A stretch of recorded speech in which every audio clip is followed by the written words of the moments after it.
2026-yilda O'zbekistonda eng oltin koni, ya'ni onlayn savdo Uzum, Yandex, Instagram orqali 90 kun ichida avtopilot, ya'ni 90 kun ichida yaxshi daromadga chiqish haqida bugun siz bilan gaplashamiz. Undan tashqari $2000 daromad qilsa bo'ladimi, $2000 yuqori daromad qilsa bo'ladimi, shular haqida biz bugun gaplashamiz. Bu videodan keyin siz onlayn savdo chalkashtirmaysiz. Marketplace nima ekanini aniq tushunasiz. Pul mexanikasini, ya'ni qanaqa holatda savdo qilsa bo'ladi, bularni tushunasiz. Xato bilan boshlamas, ya'ni xato bilan boshlash nima degani? Juda ko'pchilik aniq qayerdan boshlash bilmasdan, ketma-ketlik tushunmasdan boshlab qo'yadi, ko'pchilik xato qiladi. Shuning uchun xudo xohlasa bu videodagi siz xato boshlamaysiz va oxirida bepul start tizimi, oxirida bonus sovg'am bor.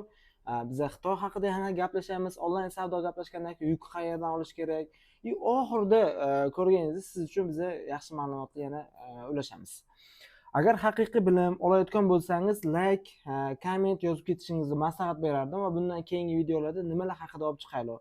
Video sizga manzur kelgan bo'lsa, biz bundan xursand bo'lardik. Boshladik. Bugun videoda shunchaki ko'rib chiqmang. Natija bilimdan emas, qo'llashdan keladi. Shuning uchun 100% diqqatingizni bering, o'zingizga yoqqan joylarni yozib oling va ketma-ketlikda yozib oling. Undan keyin siz amalda nima qilishni boshlang. Amalda siz qo'llashni boshlang uni. Shundagina qachon ilm sizga manfaatli bo'lishni boshladi, siz qo'llashni boshlaganingizda manfaatli bo'ladi. Shuning uchun yozib borib, undan keyin siz uni amalda qo'llasangiz, inshaalloh manfaatli bo'ladi. Xo'p, onlayn savdo imkoniyatmi yoki xarajatmi? Qanaqa holatda? Hammasi to'g'ri startga bog'liq. Agar siz noto'g'ri start bilan boshlaydigan bo'lsangiz, bu siz uchun xarajat. Juda ko'pchilik noto'g'ri startdan, noto'g'ri model tanlamasdan, ya'ni to'g'ri model tanlamasdan boshlab qo'yishadi. Mahsulotlarni oldindan sotib olishadi, u mahsulotlarni aniq analiz qilmasdan sotib olishadi. Undan tashqari kategoriya ketmaydigan mahsulotlarni olib qo'yishadi, sezonniy mahsulotlarni olib qo'yishadi-da, yarim yo'lda to'xtab qoladi. Nima sabab to'xtab qoladi? U mahsulotlar ketmay qoladi, pullar band bo'lib qoladi. Shuning uchun noto'g'ri model, noto'g'ri tizim orqali boshlab biz shu jarayonni to'xtab qolishga sabab bo'ladi. Men ham aynan shu joyda to'xtab qolganman. Savdo men uchun kasb emas, men bu muhitda ulg'ayganman. Sabab otam savdogarlar.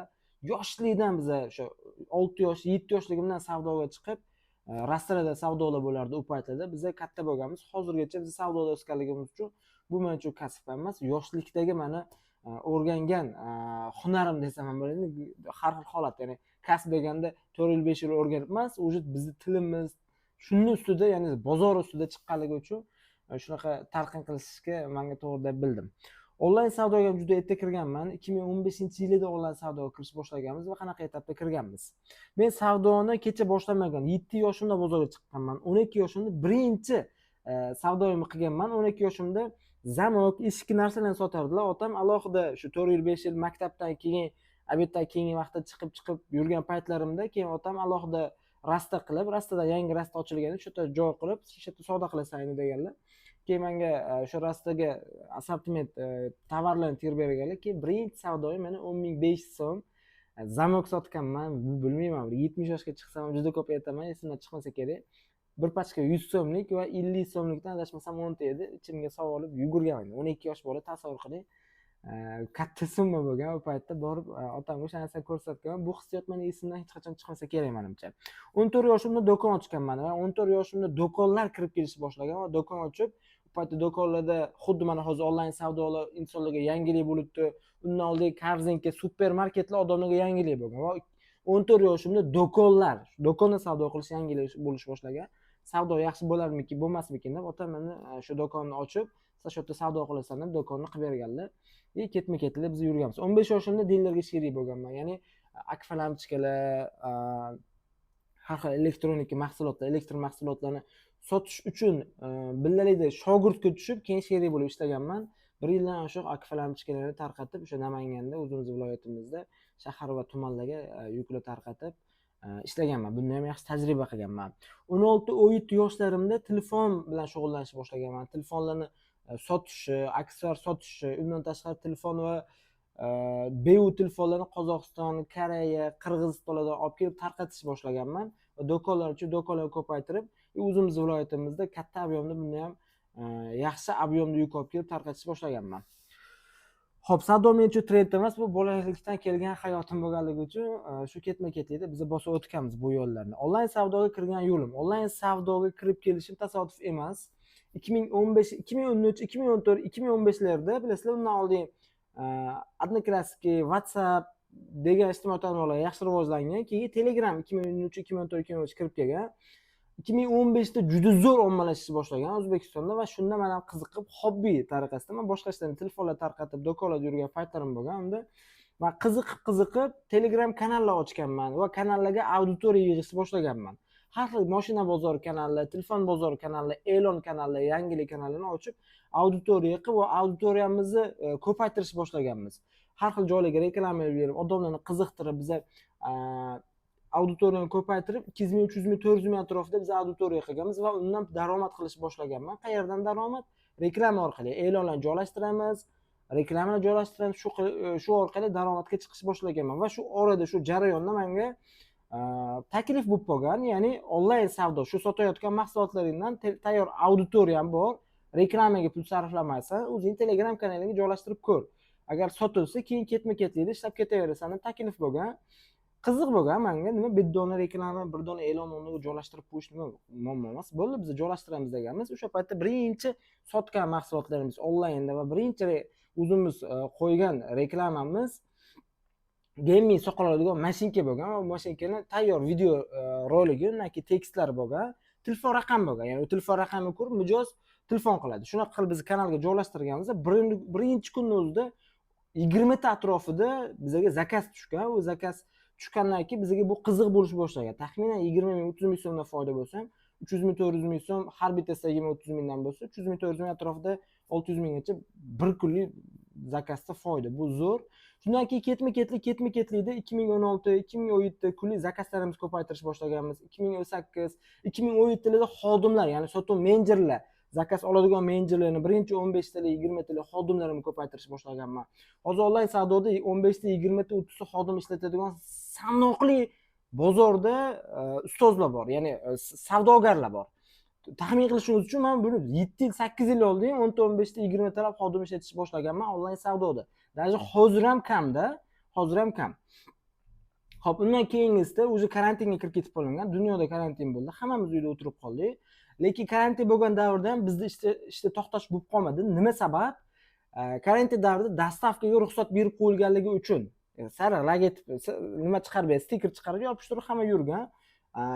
Dastavka mumkin bo'lganligi uchun tabiiyki biz o'zimizda kanallar bor, auditoriya bor bo'lganligi uchun biz yana zakaz ko'paytirish boshlaganmiz. Shunday qilib karantin davrida ham yaxshigina zakazlar chiqarganmiz. Karantin davridan keyin shu karantin davrida men tushunib yetganman, onlayn savdo bu bundan keyingi rivojlanadigan biznes model deb tushunib yetganman va qolgan ishlarimni qisqartirib asosiy fokusimni onlayn savdoga qaratishni boshlaganman va asosiy biznes sifatida qarashni boshlaganman. Undan keyin biz 2021-yilda atrofida, o'sha 2020-2021 karantindan chiqqandan keyin u paytda Namanganda ishlardik, logistikalarni o'sha pochta xizmati orqali bo'lardi. Sal mijozlarga yetkazib berish qiyinroq bo'lganligi uchun biz hozir 2020-2021 atrofida Toshkentga biznes ko'chirganmiz. Toshkentga biznes ko'chirganlarimizdagi jarayonda kelganmiz Toshkentga, bozorlardan yangiliklarni izlanganmiz. Yani sotuvchi bo'lganligim uchun, bozorchi bo'lganligim uchun menga yangiliklar izlanish, onlaynda tovarlar sotish unchalik ham qiyin bo'lmagan. Sabab yoshlikdan o'sganligim uchun, nima mahsulot ketadi tushunib olganligim uchun, undan tashqari o'sha Telegram kanalida tajribam zo'r bo'lganligi uchun bemalol biz onlaynda nima sotishni bilganmiz, etap-etap ketganmiz. Xo'p, 2022-yilda biznes tez kengaydi, hajm oshdi, savdolar jamoa kattalashdi, pul aylanma ko'paydi, lekin muammo boshlandi. Savdoda emas, boshqaruvda, ya'ni savdo zo'r, kunlik xohlasa 500 ta, xohlasa 1000 ta, 500 ta, 1000 ta zakaz degani bu hozir misol uzun marketda oladigan bo'lsa 500 ta, 1000 ta sanoqli sellerlar bor sotadigan. Biz 4-5 yil oldin 400 ta, 500 ta, 1000 ta zakaz chiqarganmiz. 2022-yilda o'sha 1000 ta, 1,5 ming ta, 2000 taga ham zakazimiz chiqayotgan va tizim bor, tizim yo'q, lekin savdo bor, boshqaruvda qiynalishni boshlaganman. Xodimlar soni ham 50 dan oshiq 100 ga yaqinlashib qolgan. moliya masalasida, undan tashqari boshqaruvlar masalasida, tizim masalasida men juda qiynalganman va aynan O'zbekistonda onlayn savdoni tizim o'rnatadigan yoki onlayn savdoni o'rgatadigan ustoz bormi deb qidirganman. 2022-yilda ahamiyat qilsanglar, bundan 4 yil oldin deyarli O'zbekistonda aynan onlayn savdoni o'rgatadigan ustoz bo'lmagan. Asaxiy kitob sotardi. Bu paytda ularni biz egalarini tanimaganmiz, ularga yetib bormaganmiz. Shuning uchun qiyinchilik bo'lish boshlaganmanda.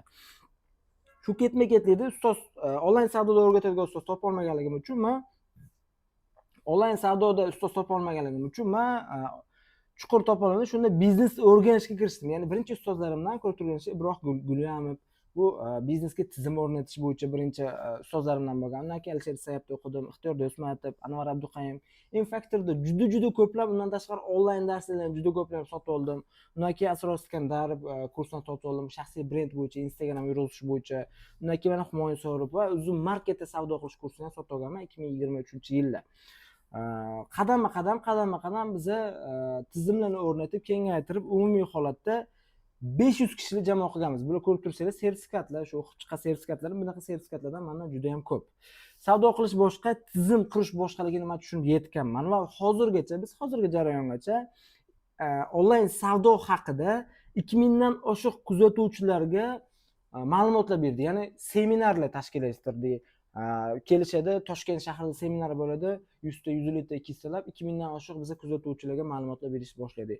Undan tashqari hozirgacha 400 dan oshiq o'quvchilar bizani akademiyamizda o'qib tugatishdi va savdoyimizda 4 milliondan oshiq mijozga, ya'ni bu 5 million atrofida bo'lib qoldi. 5 million atrofida biz O'zbekistonda har bitta tochkasiga mijozlarga mahsulotlarni yetkazib berdik. Bu o'sha Telegramda, Instagramda, Uzumda, Yandexda, Olexda savdo qilib, shu 5 tadan oshiq platformada savdo qildik. Telegram, Instagram, Uzum, Yandex va saytlarimiz bo'lgan. Saytlar orqali biz savdo qilganmiz hozirgacha. Xo'p, hozirgi holat va kelajak. Bugun, ya'ni bugun ko'pchilik nima deydi? Ya'ni onlayn savdoda ko'pchilik nima deydi? Pul yo'q, savdo o'lib bo'ldi, raqobat kuchli, kech qoldik. Lekin bir savol, pul yo'qmi yoki pul joyini o'zgartirdim? Ya'ni do'koni bor savdogarlar yoki bo'lmasa ishlab chiqarishi bor savdogarlar yoki hammamizda pul qolmadi odamlarda yoki bo'lmasa savdo pasayib ketib qoldi. Men do'konim 6 oy oldingi savdoyim yo'q. Misol uchun Urizorda, Toshkentda Urizorda savdo qiladigan tanishlarimiz bor yoki bo'lmasa o'quvchilar konsultatsiyaga kelib qoladigan bo'lsa ham qanaqa holat? Optiyiklar tarqatadiganlar holat qanaqa deydigan bo'lsam, Akbarjon deydi 6 oy oldingi savdo yo'q, 3 oy oldingi savdolar yo'q. Savdo kundan kunga, oydan oyga qulab boribdi. Juda qiyin masala bo'libdi-da aytishadi. Bu menimcha savdogarlar bo'lsa, siz aniq buni ham bilsangiz kerak. Shuning uchun oyma-oy offlaynda savdo yo'q, odamlar pul yo'q deydi. Yo'q, pul yo'q emas, pul joyini o'zgartirdi. Ya'ni biza bitta Urizordagi bolgarka, bu niyabishdi, ya'ni ketadigan kategoriyalar bor. Bolgarka sotadigan, bolgarkani faqat kerakli odam ishlatadi-yu, bolgarka sotadigan bitta optik kiyib qolgandalar, biza ularni ko'rib chiqsak, ham desak savdo yo'q. Ham tarqatali, pasayib ketgan. Keyin Uzum marketda, Instagram, Uzum o'zini biz analiz qiladigan bo'lsak, bitta bolgarkani o'zidan 10 ta sotuvchi haftasiga 100 ta tovar sotayotgan ekan. Mana sizga natija. Shuning uchun, ya'ni pul joyini o'zgartirdi. Odamlar oldin rastadan savdo qilardi, undan keyin do'konlar kichkina do'konlar ochilishi boshladi. Undan keyin shahar markazida katta do'konlar ochilishi boshladi va undan keyin katta supermarket, gipermarketlarga o'tish boshladi. Mana endi etap-etap onlaynga o'tish boshlayapti. Misol uchun Korzinka ham, Korzinkadagi do'konlardagi savdosidan onlayn savdosi ham уже почти yaqinlashib qolibdi. Nima sabab? Odamlar даже oziq-ovqatni ham onlayn dostavka qilish boshlayapti. Menimcha o'zingiz ham normalniy tovarlarni onlayn dostavka qilayotgan bo'lsangiz kerak. Oziq-ovqat, yeyish-ichish, fast food mahsulotlari, kiyim-kechak mahsulotlarini odamlar, men kiyimni tasavvur qila olmasdim. Onlayndan sotib olishga-da, o'zimiz sotib ko'rmaguncha bilmaganmiz. Kiyimni bundan Uzum marketga kirib kelganimizda 2 yil oldin sotishni boshladik. Odamlar normal ob'yomda kiyim sotar ekan. Nima sabab kiyim sotadi?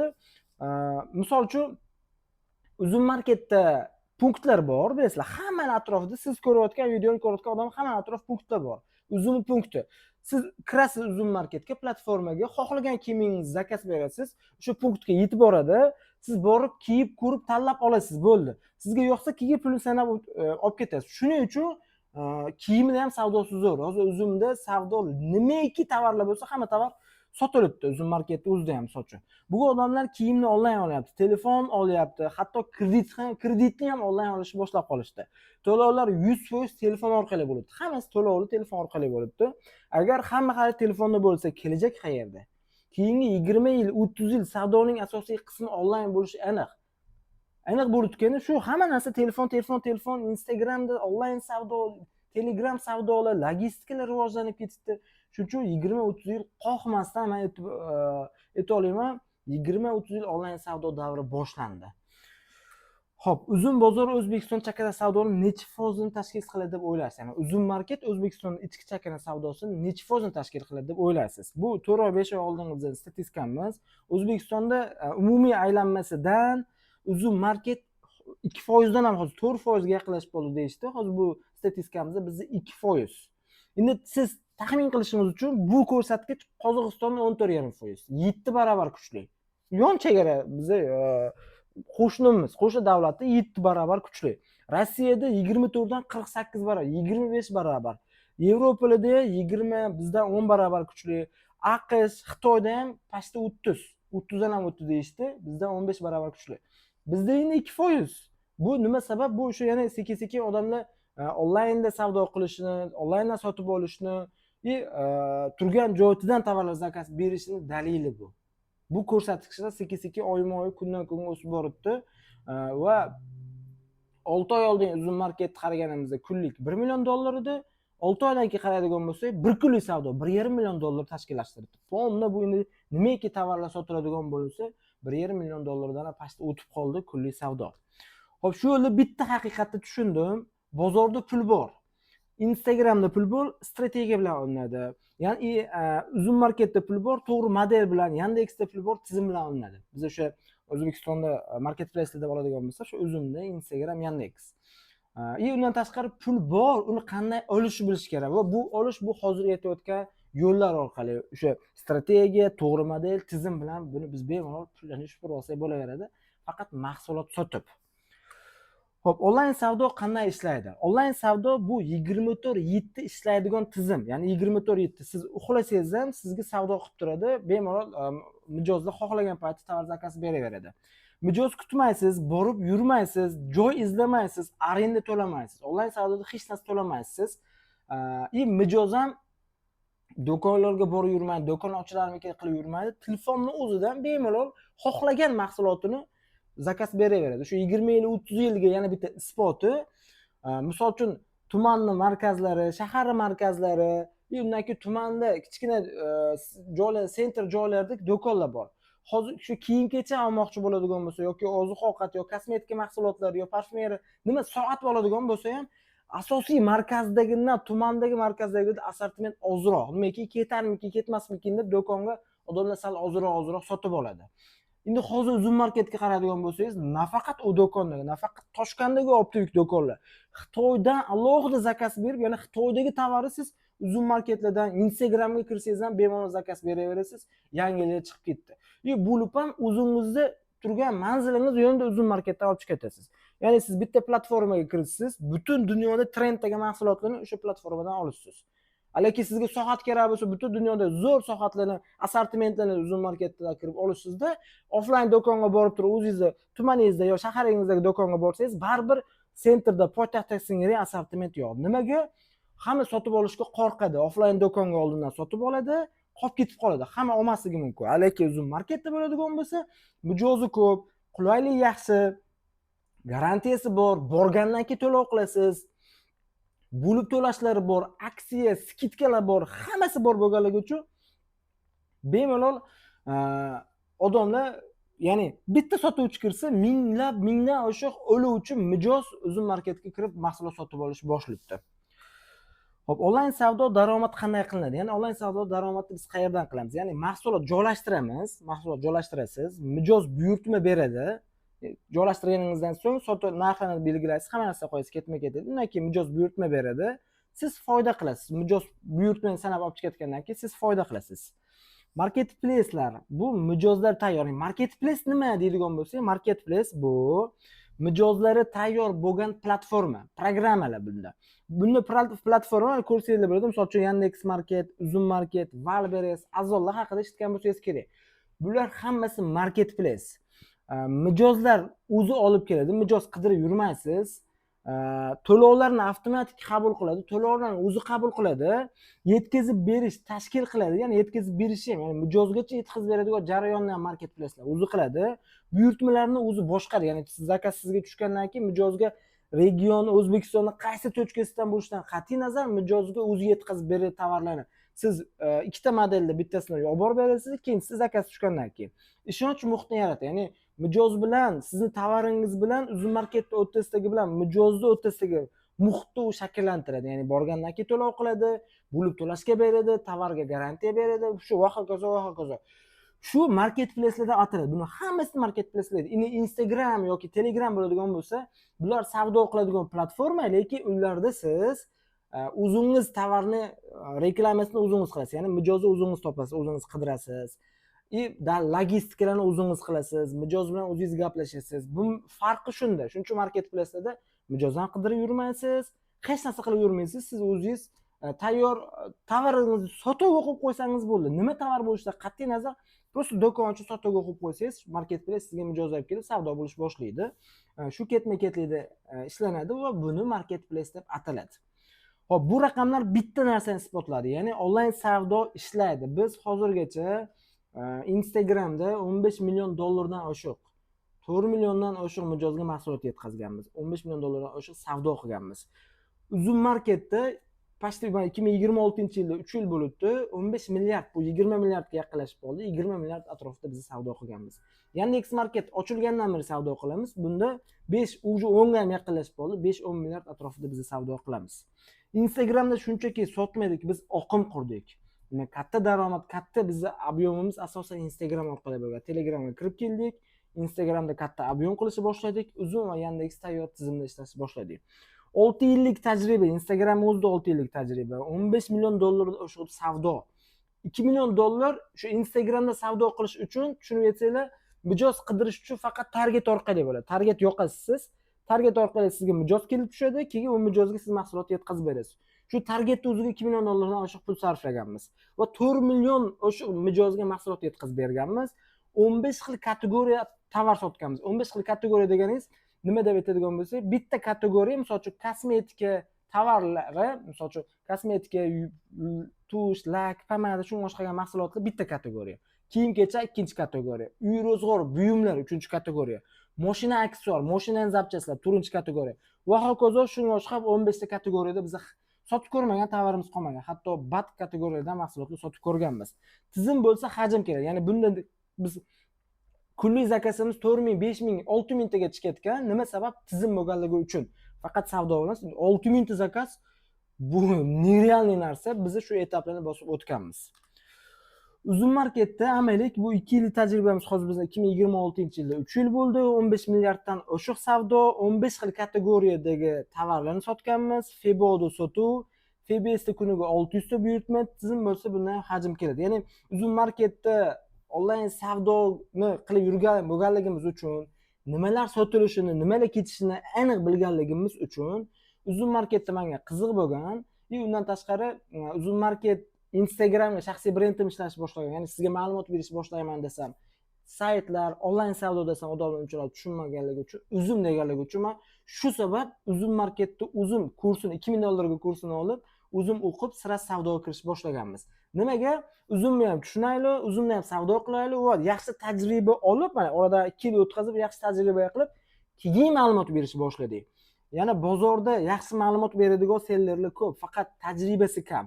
3 oy savdo qilib, 2 oy savdo qilib, 6 oy savdo qilib, sellerlarimiz biz onlayn savdoni o'rgatamiz, o'qilamiz deyishyapti. Bu zo'r, barakasini bersin, faqat jarayon, vaqt, tizim, misol uchun 200 million savdo, 1 milliard savdo, 10 milliard savdoda qanaqa nima qilinadi, qanaqa tizim o'rnatiladi, unda tajribasi bor odam ma'lumot bersa, menimcha hamma uchun manfaatli bo'ladi deb o'ylayman.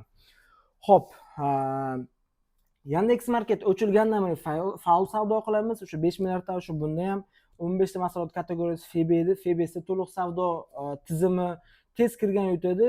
va tizim qurgan o'sadi. Ya'ni Yandex Market ochilgan jahozda biz sirasi kirganmiz va tizim bo'lganligi uchun biza bunday yaxshi natijalarga chiqdi.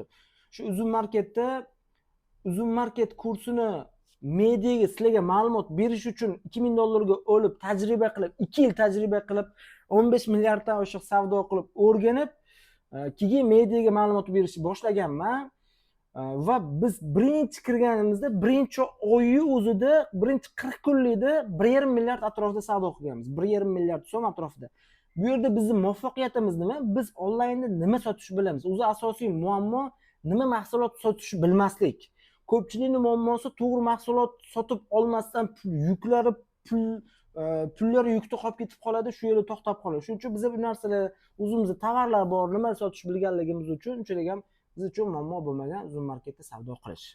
Uzumni sotuvchi bo'lish uchun, ya'ni marketplacelarda uzumni sotuvchi bo'lish uchun bizga nimalar kerak bo'ladi? Ya'ni siz uzumni sotuvchi bo'ladigan bo'lsangiz, qadamma-qadam ketma-ketlikni men sizga tushuntirib beraman. Yozib olsangiz ham bo'ladi. Shu ketma-ketlikni qiladigan bo'lsangiz, inshaalloh siz nima qilib ketsangiz bo'ladi. Marketplacelarda savdo qilsangiz ham bo'laveradi. Ya'ni Uzum Marketda biz sotuvchi bo'lishimiz uchun bizga birinchi YTT, ya'ni tadbirkorlik rasmiylashtirish guvohnoma, tadbirkorlik guvohnomasi kerak bo'ladi. Tadbirkorlik guvohnomasi bo'lganidagi biza Uzum Marketdan onlayn registratsiya, notebook orqali bo'ladi bular. Notebook orqali onlayn registratsiya qilamiz. Ya'ni seller akkaunt ochamiz bizga. Seller akkaunt degani o'sha biz bitta joydan bitta bozor tanlayapmiz, o'sha bozordan o'zimiz uchun do'kon ochish uchun rasmiylashtiribdi. Undan keyingi qadamda onlayn do'kon ishga tushirish, ya'ni xuddi offlaynda do'kon ochasiz, offlaynda do'kon ochishingiz o'xshab siz onlaynda o'zingiz brendingiz, qanaqadir nom, o'zingiz nomingiz bilan onlaynda do'kon ochishni boshlaysiz. Ya'ni nom, guvohnoma, seller akkaunt ochamiz, undan keyin do'kon ochamiz. Mahsulot joylashtirish. Undan keyin do'kon ochib bo'lganimizdan keyin mahsulot joylashtirish bo'ladi. Biz endi sotmoqchi bo'lgan mahsulotlarimizni Uzum Marketda ichiga joylashtiramiz. Undan keyin sifatli rasm, ya'ni joylashtirish qanaqa bo'ladi? Sifatli rasm orqali, ya'ni infografika rasmlar orqali bo'ladi. To'g'ri tasnif kalit so'zlar, ya'ni to'g'ri tasnif mahsulot haqida ma'lumotlar. Undan keyin ключевой so'zlar, kalit so'zlar orqali bo'ladi. Shuni ketma-ketlikda joylashtiramiz va raqobatbardosh narx. Undan keyingi etapda narx. Endi bu yerda kalit so'zlar degan nima deb aytadigan bo'lsak, kalit so'zlar bu mijoz qidiradi-yu, misol uchun sizga telefon kerak bo'lsa, telefon, kimdir telefon deb yozadi, kimdir telefon deb yozadi, kimdir o'sha telefon modelini yozadi. Shuni kalit so'z, ключевой so'zlar deb ataladi. Buni o'sha Uzum Marketda mahsulot joylashtirganingizda ключевой so'z joylashtiradigan joyi bor. Siz o'sha ключевой so'zlarni qancha ko'p bo'ladigan bo'lsa, o'shancha ko'p joylashtirsangiz, sizning tovaringiz poyezd berganda qidiruvda boshda chiqaveradi. Bu shu ketmaydilar bo'ladi. Undan keyin o'sha narx qo'yasiz, undan keyin sotuvga chiqarib qo'yasiz. Undan keyin ichida boost reklamalar bor, ya'ni ichida xohlasangiz reklama qilib, siz yana ko'proq sotsangiz bo'laveradigan Uzum Market ichida ma'lumotlar bor. Undan keyin aksiya va chegirmalar, mana 11 aksiya degan aksiyani eshitgan bo'lsangiz kerak. Har xil aksiyalar bo'lib turadi. Uzum Market ichidan shunaqa aksiyalar bor. Misol uchun bitta mahsulot siz 99 ming sotgan bo'lsangiz, Uzum o'zi yana unga chegirma berib 79 ming, 69 ming so'm sotadi. Qilib beradi shuni. Siz 99 ming sotasiz. Mijozga 69 ming ko'rsatadi. U mijozga 69 ming ko'rsatsa ham, 59 ming ko'rsatsa ham, 79 ming ko'rsatsa ham, necha pul ko'rsatsa ham, o'sha aksiya davrida shunaqa holatlar bo'ladi. Sizga siz belgilab qo'ygan 99 mingdan pul tashab beradi. Qolgan summani u yonidagi o'zi marketingga ajratgan, mijozdan jalb qilish uchun ajratgan summadan u ishlatadi. Ya'ni sizga hech qanaqa zarar yo'q. Undan tashqari bo'lib to'lashlar bor buning ichida. Ya'ni odamlar nasiya savdoga 6 oyga, 1 yilga, 2 yilga, 1 oygacha sotib oladi. Pul to'lamasdan, boshlang'ich to'lamasdan sizga pul tashab beradi, sotib oladi mijozni. U nasiyaga sotiladimi, bepulga sotiladimi, yarim narxga sotiladimi farqi yo'q. Siz qo'ygan narxidan Uzum Market belgilangan muddatda sizga pul tashab beradi. Belgilangan muddat qanaqa? Belgilangan muddat hozir Uzum Marketda 1 kun, 7 kun, 10 ish kunlarida 1 oy u 4 ta pul sistemasi bor. Ya'ni siz tovarni qo'ydingiz, zakaz tushish boshladi, mijozga yetib bordi pul, xohlasangiz tanlab qo'yasiz. 1 kunda pul tashab beradi, xohlasangiz 1 haftada tashab beradi, xohlasangiz 15 kunda tashab beradi, xohlasangiz 1 oyda 1 marta tashab beradi. Ya'ni sizning hisob raqamingizga pul tashab beradi. Aylanma shunaqa holatda bo'ladi. YTT ochasiz, do'kon ochasiz, tovar joylashtirasiz, zakaz tushadi, mijozga yetib boradi. Mijoz pulni sanab olib ketgandan keyin sizning hisob raqamingizga pulni Uzum Market tashab beradi. o'zini uslubi va foizlarni olib qoladi. Shu ketma-ketlikda bo'ladi bu jarayon.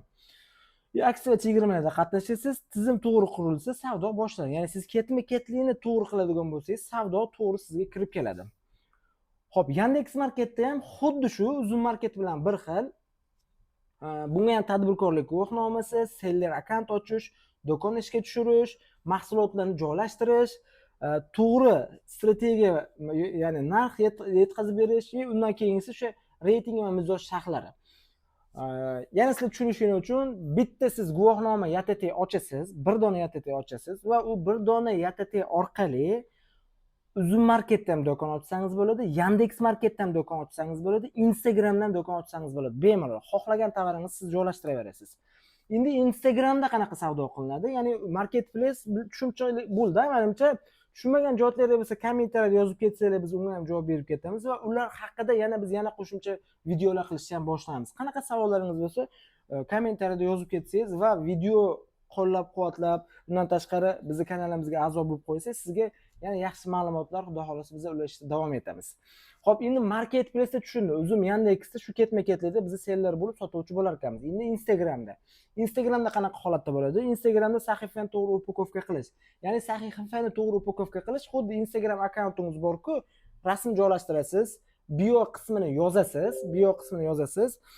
Undan keyingisida, ya'ni bio qismida siz o'sha mahsulot sotishingiz haqida, misol uchun kiyim-kechak bo'lsa, kiyim-kechak brend nomi bilan, Uy-ro'zg'or buyum bo'lsa, Uy-ro'zg'or buyum nomi bilan siz ochasiz, rasm joylashtirasiz, bio qismiga ma'lumotlar qo'yasiz. Undan keyin ishonchli kontent joylashtirasiz, ya'ni rasm, videolar joylashtirasiz. Target reklama orqali mijoz olib kelish. Undan keyin target Instagramda faqat katta ob'yomda yaxshi savdo qilishni rejalashtirib yurgan bo'lsangiz, Instagramda faqat target orqali reklama zakaz ko'payadi. Va siz misol uchun mahsulotga video kreativ olasiz, unga target yoqasiz. Targetni ham professional Facebook Ads Manager orqali yoqiladi. Shunaqa Instagram o'zidan target yoqmaysiz. Target yoqasiz, undan keyin buyurtma tushish boshlaydi. Buyurtmani rasmiylashtirasiz, undan keyin mijozga yetkazib berish. Buyurtma rasmiylashtirish o'zi mijoz bilan o'zingiz gaplashasiz va mijozga yetkazib berish. Mijozga yetkazib berish logistika, mana BTS, Yemu, shunga o'xshagan logistika, O'zbekistonning ichki logistika xizmatlari orqali bo'ladi. Ularda shu internet magazinim bor deb siz aytsangiz, sizga nima qilib beradi? Ma'lumot beradi. Siz ular orqali dastavka qilib mijozga yetkazib beraverasiz. Xuddi Uzum Market singari ular ham mijoz, siz tushgan zakasingizni BTS ga berasiz. BTS sizga mijozingizga yetkazib beradi, pulni hisob raqamingizga tashlab beradi. Shu holatda bo'ladi. Endi bunda Instagramda savdo qilish uchun sizni tushunib oladigan narsalaringizdan bittasi target orqali savdo bo'ladi va sizning target videoyingiz eng zo'r video bo'lishi kerak. Ya'ni target video alohida, Reels video, ya'ni shunchaki obzorniy video alohida. Reels video 1 minut, 2 minut, 3 minut bo'lsa muammosi yo'q. Unda siz mahsulotingiz haqida xotirjam ma'lumot beraverasiz. Lekin target video 15 sekunddan 30 sekundgacha sizning vaqtingiz bo'ladi. Siz shu 15-30 sekund ichida mijozga siz mahsulotingizni yoqtira olishingiz shart. Ya'ni mijoz ko'rib turib siz mahsulotingiz zo'rligini tushuncha hosil qilish kerak. O'shanda siz professional target yoqasiz. Instagram o'zidan yoqilmaydi, uni Facebook orqali yoqiladi. Kimdir sizga Instagram orqali savdo qilasiz degan bo'lsa, bu xato. Unaqa yoqib savdo qilib bo'lmaydi. Instagramda katta daromad topish qiyin masala.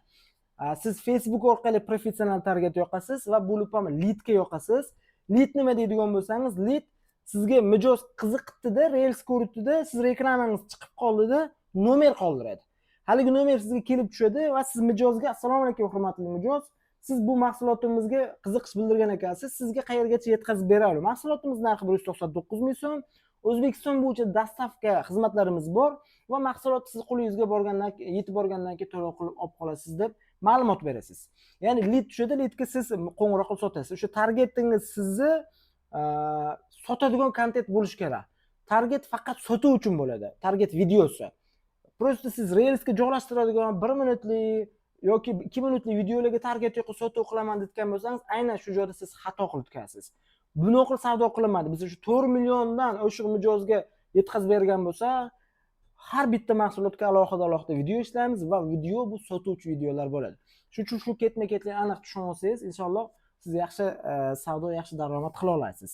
Xo'p, bunda o'sha Instagramda bu savdoni to'g'ri kirish nishasi. Endi uzun marketda bo'ladigan bo'lsa, shu uzun marketda savdoni oshiradigan nishasidan bittasi, misol uchun bu yerda sizning mahsulot rasmingiz oddiy rasm bo'lib bo'lmasligi kerak. Infografika deydi, ya'ni mahsulot sotuvchi bo'lish kerak. Ya'ni mahsulotning rasmini ko'rganda mijoz qiziqib ichiga kirib mahsulotingizni sotib olish kerak.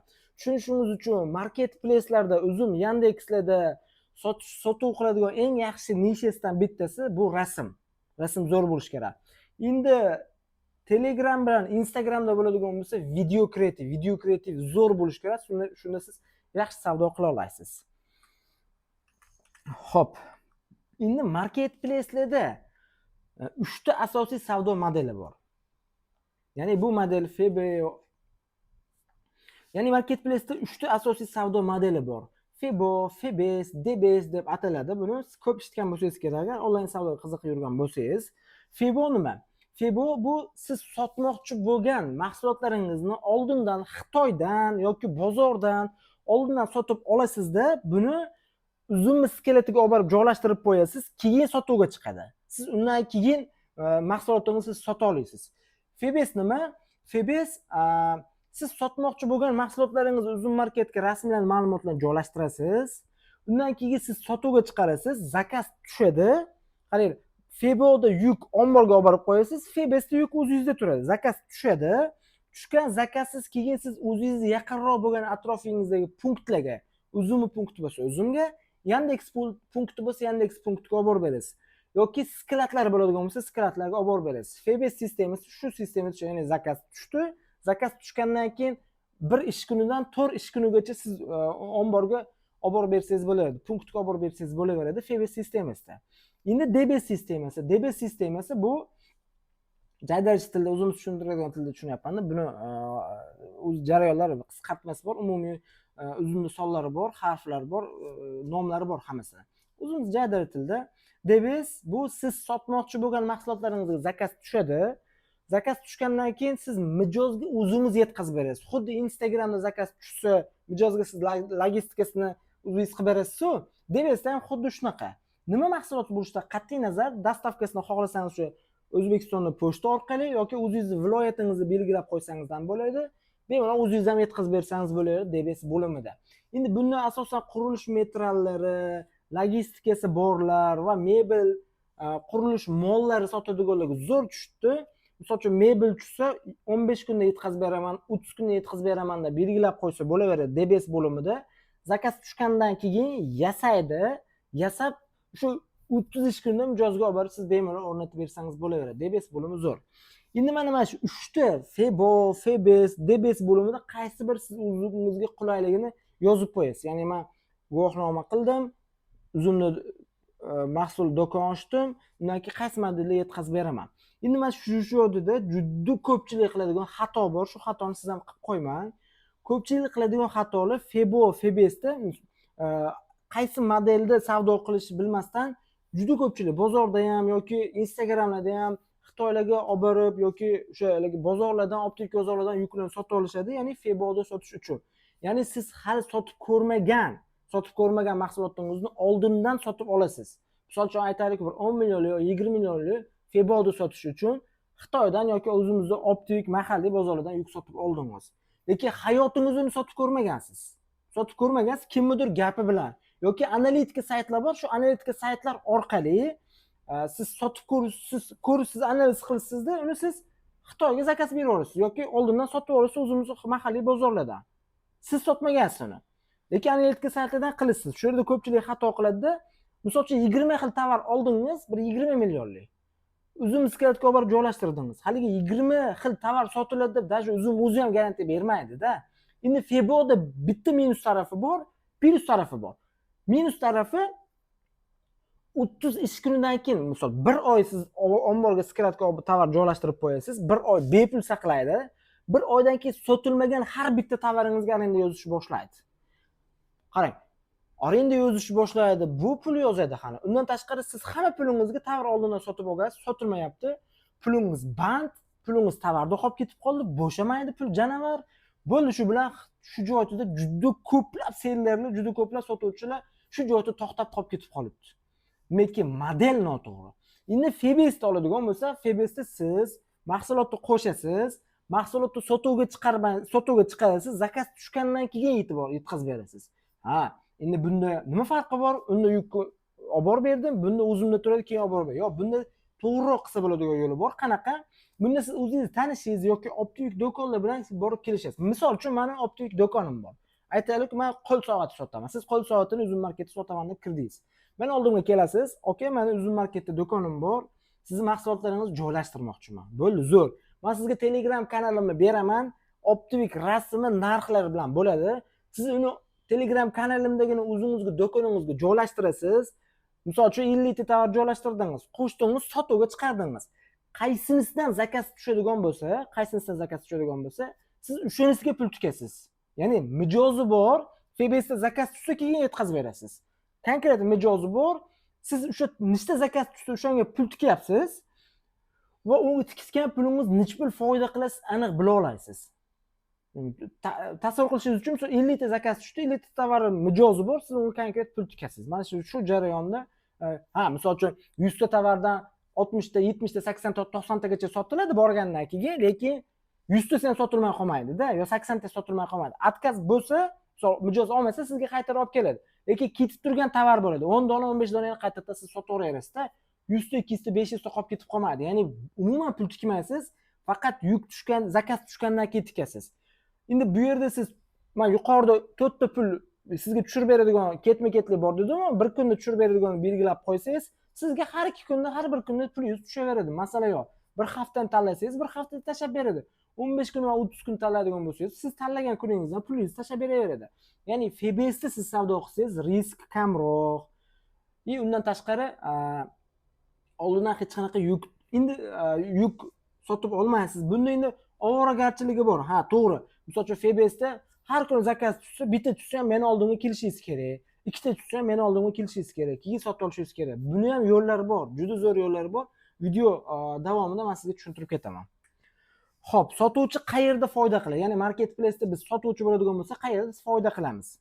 Mahsulotning narxi. Misol uchun aytaylik, shu ruchkani men 99 ming so'm sotibman. Misol uchun, bu boshqa narsa deb oladigan bo'lsa, 99 ming sotibman. Sotuvdagi narxi uzun marketga 99 ming qo'yganman. Undan keyin tan narxi bor. 30 ming so'm. Tan narxi bor. Undan keyin platforma komissiyasi bor, misol uchun 20%. 99 ming sotibman, 20%imiz 20 ming. 30 ming tan narx bilan 50 ming bo'ldi.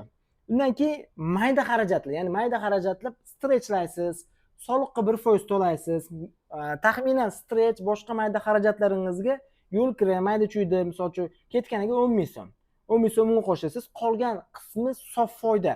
Ya'ni 99 mingga sotdik biz, 30 ming so'm tovar tan narxi, 20 ming so'm komissiyasi, logistika mayda soliq-poliq xarajatlari bilan 10 ming so'm. Ya'ni 20, 30, 30, 60 ming, 99 ming sotgan bo'lsa, bizga 39 ming so'm foyda qoladi. Hisob-kitob qiling, agar hisobda adashgan bo'lsam, ya'ni shu xarajatlarni ketma-ketlikni minus qilganingizda sizga qoladigan sof foyda bo'ladi. Xo'p, endi bunda komissiya pul olar ekan, komissiya ko'p bo'lishi mumkin deyishingiz tabiiy. Komissiyalar haqida siz ham eshitgansiz. Komissiya o'zi qanaqa holatda oladi? Ya'ni uzun marketga kiradigan bo'lsangiz, mashina ham sotibdi hozir sotuvchilar. Mashinadan tortib nima tovar bo'lsa sotasiz. Ya'ni 1%dan 38-40% gacha komissiya oladi. Tovarni kategoriyasiga, hajmiga, summasiga qarab bular komissiya xarajatini oladi. Misol uchun, shu ruchkaga aytaylik 20-22% olibdi. Nima sabab 20-22% oladi? Yuqorida keltirib o'tganimda, Instagramda, Telegramda sotadigan bo'lsangiz, siz Telegramda reklama orqali, Instagramdan target reklamasi orqali, ya'ni sizda reklamaga pul ketadi. Mijoz qidirasiz. Marketplace'da mijoz qidirmaysiz umuman. Mijoz o'zi keladi. Tovar sotuvga qo'yib qo'yasiz, mijoz siz tovaringizni qidirib keladi. Shu mijoz qidirib kelganligi uchun bular shu komissiyani oladi. Undan tashqari yetkazib beradi. Misol uchun logistika O'zbekistonda siz Instagramda sotib savdo qiladigan bo'lsangiz, bitta tovaringizni mijozi qo'ligacha 25 ming, 30 ming, 35 ming, 40 ming so'mdan yetkazib beradi. Bunda 5 ming so'm yetkazib berishi, shu komissiyani ichida qo'shimchani qo'shib o'rgan. Tovarga qarab 5 ming so'm, 8 ming so'm, katta gabaritli bo'lsa ko'proq logistika xizmatini oladi. Asosiy kichkinaga 5 ming so'm. Shuni gaplashyapmiz biz. 5 ming so'm, 6 ming so'm oladi. Xo'p. Shu 20%, 5 ming so'm, 6 ming so'm, o'sha 20 ming hisobladik-ku, 20 ming, 25 mingning ichida sizga mijoz olib kelib beradi. Zakaz tushsa mijozga yetkazib beradi. Sizni pulingizni o'zingiz qaytarib beradi. Hammasi shuning ichiga kirib ketadi. Misol pul qaytarishda foizlari bor, uni bir qator ko'rib chiqsangiz bo'ladi.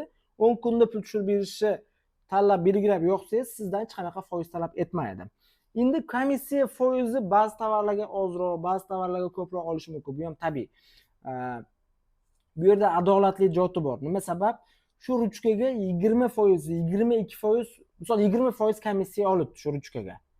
20% olsa, shu ruchkani siz hozir ko'rib turgan bizni millionlab, 100 minglab odamlar ko'rsa, misol uchun hamma sotadigan bo'lsa, hammaga 20% oladi. Hamma 20% dan to'laydi. Bu yerda komissiya xarajati 20% bo'lgandan keyin nima qolibdi? Tannarx qolibdi bizga. Tannarx kimdir bu ruchkani 30 ming so'm oladi, kimdir 25 ming so'm olishi mumkin. Kimdir 1000 so'm oladi bu ruchkani, kimdir 800 so'm. Ya'ni tannarxida farqi bor. Shu tannarxida farqi bor bo'lganligi uchun qolgan joyda hammasi bir xil. Xohlagan tovaringizni soting, komissiya bir xil. Ya'ni kimdir arzon, kimdir qimmat sota olmaydi. Hammada 20%, 25% o'sha siz sotgan kategoriya komissiyasi bor. Kimdir arzon olsa, shu arzon olganiga arzonroq sotishi mumkin xolos. Bundan boshqa variant yo'q. Siz meni qarindoshim edingiz, quda taraf edingiz yoki amakimni qarindoshi edingiz deb sizga ozroq komissiya qilib beradi demaydi hech qachon. Bu adolatli tarafi. Bemalol kirsangiz bo'ladi. Yana bu ketma-ketlikdagi xarajatlar, soliq xarajati, komissiya, shu foiz yechadigani komissiyalari faqat sotilsagina bo'ladi. Sotilmasa hech qanaqa pul talab etilmaydi sizdan. Tovaringizga mijoz pul sanab olib ketadi, keyin siz bu komissiya xarajatlarini, logistika xarajatlarini to'laysiz. Sotilmasa отказ bo'lib yana qaytib kelaveradi sizga. Misol uchun stretchlaganingiz, stretchi ketib qolishi mumkin xolos. Boshqa hech qanaqa xarajat yo'q. Umuman pul talab etmaydi. Xo'p, Instagramda qayerda savdo qilamiz? Foyda qilamiz. Instagramda, ya'ni tannarx, sotiladigan mahsulot narxi xuddi 99 mingda belgilayapmiz-ku. Undan keyin tannarx, undan keyin komissiya o'rniga bunda target reklama. Target orqali sotamiz deb aytdim-ku. Target reklamaga xarajat ketadi va logistikaga xarajat ketadi. Bu yerda endi target reklamaga har xil mahsulotga qarab 20 ming so'mdan 100 ming so'mgacha ketadi. Komissiya logistikaga ham mahsulotga qarab 30-40-50 ming atrofida bo'ladi. Endi misol 99 ming yoki 199 ming mahsulot sotsangiz, mijozdan siz logistika xizmatini olsangiz bo'ladi Instagramdan. Hurmatli mijoz, mahsulotimiz narxi 99 ming so'm, yetkazib berish xizmati bor, 30 ming so'm dastavka xizmati bor, logistikani puli. BTS orqali yoki bu pochtalar orqali jo'natib beramiz sizga. Mijozni mahsulot yetib borgandan keyin to'lov qilaverasiz. Undan keyingisi, ya'ni natija sof foyda, umumiy qoldiqni ustida sof foyda bo'ladi. Savdo bu raqamlar o'yini. Raqamni tushungan foyda qiladi. Shu foydalarni aniq tushunib olsangiz, siz katta foyda, katta daromad qilaverasiz. Raqamni tushunmasangiz, siz uchun qiyin bo'ladi. Xo'p, bugun savdoni osonlashtiradigan xizmatlar bor. Ya'ni fulfillment, sotuvchini ortiqcha jarayonlardan ozod qiladi. Ya'ni bu fulfillment xizmati nima? Misol uchun Uzumda, Yandexda, Instagramda siz savdo qilasizda, upakovkasiga, qadoqlashga siz vaqtingiz ketib qolibdi. Topshirish kerak borib, topshirishga vaqtingiz ketibdi-da, siz shuni fulfillment xizmatlari orqali bemalol topshirsangiz bo'laveradi. Bunda har bitta tovarga 1,5 ming so'mdan 3 ming, 4 ming, 5 ming so'mgacha xarajat minadi. Ya'ni siz bozorga borib o'tirmasdan 10 ming so'm 1% soliq xarajatiga, stretchga, yetkazib berishga hisoblab oldik-ku, shuning ichida bor o'sha 1000 so'm, 2000 so'm bor. 1,5 mingdan 5 ming so'mgacha bo'ladi. Xohlasangiz fulfillment xizmatlari orqali siz tovarlaringizni bemalol topshirsangiz bo'ladi. Endi buni yana osonlashtiradigan joyi, ya'ni men Optivikman, yuqorida soat sotaman dedim. Men bilan kelishdingiz, Uzumga joylashtirdingiz, Yandexga, Instagramga joylashtirdingiz, zakaz tushdi.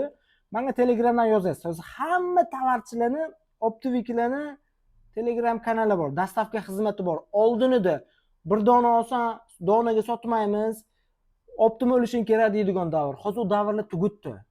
Onlayn savdo qilaman desangiz bo'ldi, siz bir dona olsangiz ham, 100 ta olsangiz ham optim narxda bo'ladi va sizga dastavka xizmati bor. Ko'plab savdogarlarning dastavka xizmati bor. Dastavka xizmati orqali siz, ya'ni aytaylik, siz Dubaydasiz. Yaxshi gumon qilaylik, Dubayga ketdingiz, Dubayda ishlaysizda, Uzum va Yandexda savdo qilasiz. Men do'kondagi tovarlarni siz o'zingizga qo'shdingiz, zakaz tushdi. Telegramdan menga bu tovar zakaz tushdi deysiz. Dastavka xizmatim bor, fulfillmentga jo'natib deb aytasiz. fulfillmentga men jo'nataveraman. Fulfillmentdagilar siz nomingizdan uzun bo'lsa uzun, Yandex bo'lsa Yandexga topshiraveradi. Bu endi xarajat, ana vaqtingizni tejaydi-da, turgan joyingizdan bemalol savdo qilsangiz bo'ladigan imkoniyati bu. Xo'p, YTT ochish, ya'ni guvohnoma ochish siz o'ylaganingizdan ko'ra ancha oson. Ya'ni marketplace'larda 3 ta guvohnoma bilan siz registratsiyadan o'tsangiz bo'ladi. Bittasi o'zini o'zi band qilish, ikkinchisi YTT, ya'ni xususiy tadbirkorlik, uchinchisi MCJ, mas'uliyati cheklangan jamiyat. O'zini o'zi band qilishda faqat qo'l mehnatida sotadigan yasaydigan mahsulotlarni siz sota olasiz. Ya'ni qo'l mehnatida har xil tikiladigan, to'qiladigan narsalar bo'lsa, siz uni sota olasiz bemalol. Yoki boshqa mana ommatan misol telefon aksessuar, moshina aksessuar, kiyim-kechak, nima tovar bo'lishidan qat'iy nazar bunda YTTda siz bemalol sota olasiz. Ya'ni tadbirkorlik guvohnomasini sota olasiz. MCJda ham zo'r. MCJda hamma narsani sotasiz, faqat o'sha kirdi chiqdi hisobotlarni asdan yasigacha yurgizishingiz kerak. Bu asosan qimmat tovarlar yoki ishlab chiqaruvchilar yo ofitsialniy olib kiradiganlar MCJda savdo qilsa zo'r. Hozir 70-80% xususiy tadbirkorlar, ya'ni YTTda savdo qiladi juda ko'p sellerlar. Ya'ni YTT ochish uchun men sizga ham tavsiya beraman, YTTda boshlashingiz uchun. YTT ochish uchun yagona darcha markaziga borasiz. Pasport bilan borasiz, elektron imzoyingizni ключini olasiz, fleshkaga yoki telegramga tushirib olasiz. Buni borib turib siz murojaat qilasiz. Ya'ni men Uzum va Yandex marketlarda, marketplacelarda savdo qilmoqchiman, shuning uchun menga tadbirkorlik guvohnomasini rasmiylashtirib bering. Bo'ldi, yagona darchaga borib shuni aytasiz. Undan keyin sizga ochib berishadi, tayyor qilib, sizga guvohnoma berishadi va elektron imzo hisobingizni olasiz. Undan keyin bank hisob raqamini ochasiz. Undan keyin yagona darchadan borib siz bankka borasiz. Bankka borib o'sha Uzum marketda savdo qilish uchun meni guvohnomam bor, menga hisob raqamini ochib bering deb aytasiz, hisob raqamini ochib berishadi. Tavsiya Capital Bank. Capital Bankni marketplace'larga texpoddashkasi bor. Foizi ozroq, tez xizmat ko'rsatadi. Lekin xohlagan bankingizdan ishlasangiz bo'lardi, masala yo'q. Jarayon juda tez. Endi qancha xarajat ketadi? Ya'ni YTT bo'yicha majburiy xarajatlar. Ya'ni solishtirma bu yerda ko'rsanglar bo'ladi. Ya'ni 2025-yil dekabr oyigacha har oy qat'iy to'lov bo'lardi. Har oy qat'iy to'lov savdo qilsak ham, savdo qilmasak ham shahar markazlari, viloyatlarga qarab 8 ming so'm, 7 ming so'mdan 1 million 300 minggacha. Misol uchun Toshkent shaharda ochadigan bo'lsangiz, 1 million 300 ming so'm har oy savdo qilsangiz ham, qilmasangiz ham pul yechardi. Endi savdo qilganingizdan keyin aytaylik oyiga 100 million savdo qilibsizda, savdo qilganingizdan so'ng оборотdan 3-4% pul yechib olardi. Bu 2025-yil dekabr oyigacha. Endi 2026-yil yanvar oyidan yangi qarorlar kuchga kirdi. Endi pensioniy счет uchun siz 412 ming so'm pul to'laysiz. Bu pensioniy, bu MCJda ham bor, bu o'zini o'zi band qilishda ham bor, bu YTT guvohnomada ham bor. Ya'ni 412 ming so'm har oy bitta pul to'laysiz. Bu o'zingizni pensioniy knishkangiz, pensiyangiz yurish uchun. Xo'p, undan tashqari savdo aylanmasdan 1% to'laysiz. Solishtiradigan bo'lsa biz 3-4% to'laganmiz, siz 1% to'laysiz. Yanvar oyidan shu zo'r bo'ldi. Ya'ni ommatan hamma savdo qilsa ham bo'laveradigan qilib osonlashtirib qo'yildi. Shu qadam bilan siz YTT xarajatlari shu holatda bo'ladi. Endi onlayn savdoda $2000 topish mumkinmi yoki faqat bu gapmi? Nima deb o'ylaysiz? Kommentariyada yozing. Onlayn savdoda $2000 topish juda oson. Qanaqa holatda deydigan bo'lsangiz, misol uchun 50 ming so'mdagi tannarxdagi mahsulotni oladigan bo'lsa, o'rtacha bitta mahsulotdan 15 ming, 20 ming so'mdan bemalol foyda qilsa bo'ladi. 15 ming, 20 ming foyda qilsangiz bo'ladi. Biz o'rtasini olaylik, 15 ming so'm.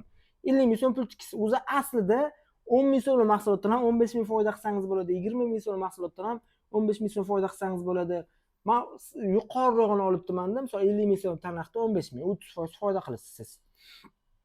Tikkan pulingizdan 15 ming so'mlik mahsulotda kuniga 100 dona. 100 dona siz zakaz oladigan bo'lsangiz, zakaz topshiradigan bo'lsangiz, necha pul bo'ladi bir kunda? 15 ming so'mdan hisoblang, 1,5 million pul bo'ladi. 30 ga ko'paytiradigan bo'lsangiz, 4,5 million, 45 million bo'ladi. 30 ga ko'paytirsangiz 45 million. Endi siz kuniga 100 tadan oyiga 3000 ta tovar dastavkaga chiqarasiz. Uni endi mijozlar 70% ni sotib oladi. Olmayman, xo'jayinim ruxsat bermadi yoki pulim tugab qoldi yoki bo'ldi menga kerak emas bo'lib qoldi deb 20 ta 30 tasi olmayapti. 100 tadan. 70 tasi oldi, endi 70 tada hisob kitob qilamiz. 70 tada hisob kitob qilsa biz Kuniga 70 dan 15 mingdan foyda, 1 million 50 mingdan 30 kunda 31 million 500 ming so'm foyda bor. %10 zakaz tushirish juda oson. Endi necha pul tikibdi? Ya'ni 50 ming so'm tannarxdagi pul bo'lsa, tovarimiz narxi 50 ming so'm bo'ladigan bo'lsa, kuniga 100 tadan zakaz tushadigan bo'lsa 5 milliondan. Oyiga 30 kun bo'lsa 150 million. Endi sizga savol, 150 million biz оборотga pul tikibdimi yoki undan ozroq tikibdimi? Biz ozroq tikibdi. Nima sabab? Bu yerda sizni pulingiz har kuni tashab beradigani bor, bir haftada tashab beradigani bor, 15 kunda, bir oyda tashab beradigani bor. Ya'ni bir haftada hisob kitob qiladigan bo'lsa, siz bugun 100 ta tovar dostavkaga chiqardingiz, mijozga yetib bordi, sizga bir haftada pul tashab beradi. Bir oyda 4 marta sizni pulingizni tashab beradi. 3 marta deylik, bor yana 3 marta hisob kitob qilaylik. Ya'ni sizga 100 ta tovar yetib boribdi, mijoz foydasi bilan sizga pul savdo bo'libdi, pulni sizga tashab beribdi. Tushgan pulni siz haftada tashab beribdi, sразу yana оборотga tiqorsiz. Ya'ni 150 millionni biz 3 marta aylantirib olamiz, 3 ga bo'lamiz. Ya'ni 50 millionni 3 ta aylantirsa 150 million bo'ladi. Ya'ni biz bu yerda 50 million pul tikyapmiz. 50 million pulga tovar 70% sotilganligi uchun 31 million 500 ming foyda qilibdi. 100 ta zakaz, kulli 100 dona zakaz, uni 70 ta sotilibdi. Endi bu 100 ta zakaz, "Vau, ko'p, buni qanaqa qilib tushiramiz?"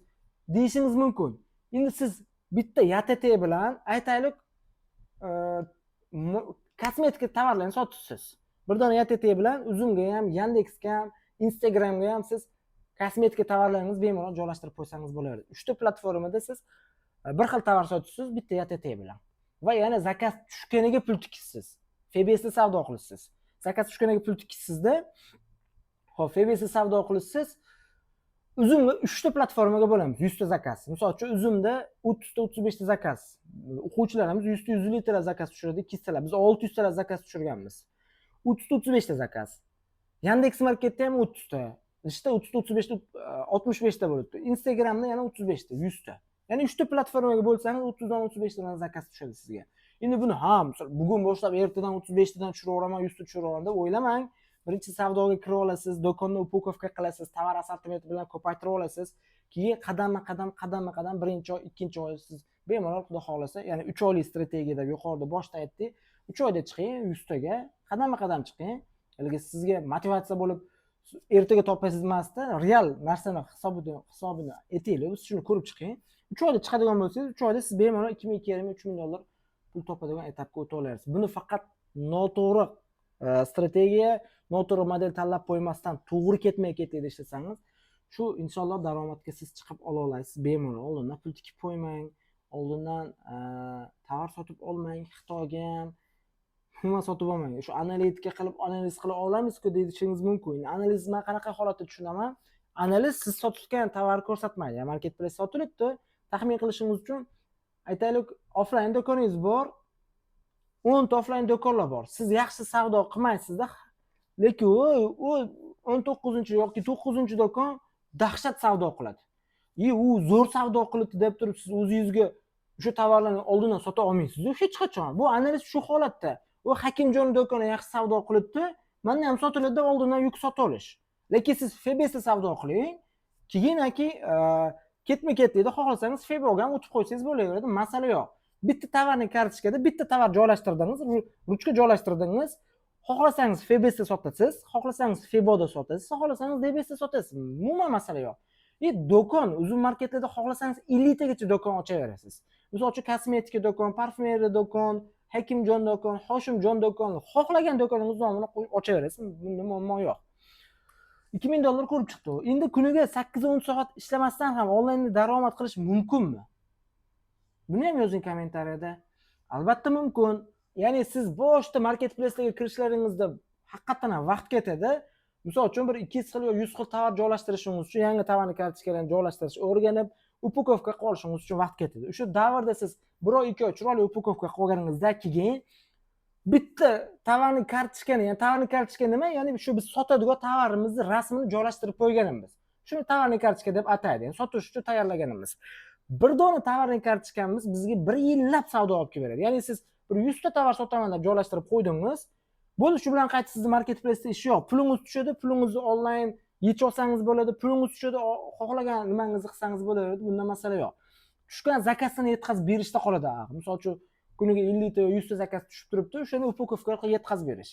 Endi buni ham fulfillment orqali optik bilan gaplashsangiz, kuniga bir 2 soat 3 soat siz qancha savdo qilibdimi analizga vaqt ajratib olsangiz, chiroyli o'zlashtirib, chiroyli o'rganib shu ishni qilsangiz kerak emas 8-10 soatlab ishlashchi. 2-3 soat sizga bemalol yetadi. O'ramizda sayohatga chiqqanlar bo'lsa kerak. Sayohatga chiqilsa ikkita xarajat bo'ladi. Ya'ni bitta xarajat o'zi shundoq ham chiqish uchun xarajat, bu zo'r, dam olish uchun chiqib turish kerak.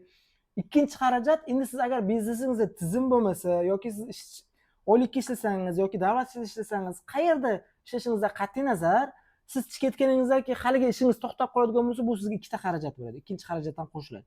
Siz yuribsiz, sizda daromad kelmayapti. Ham pul ishlatasiz, lekin kelish yo'q. Bu ikkita xarajat.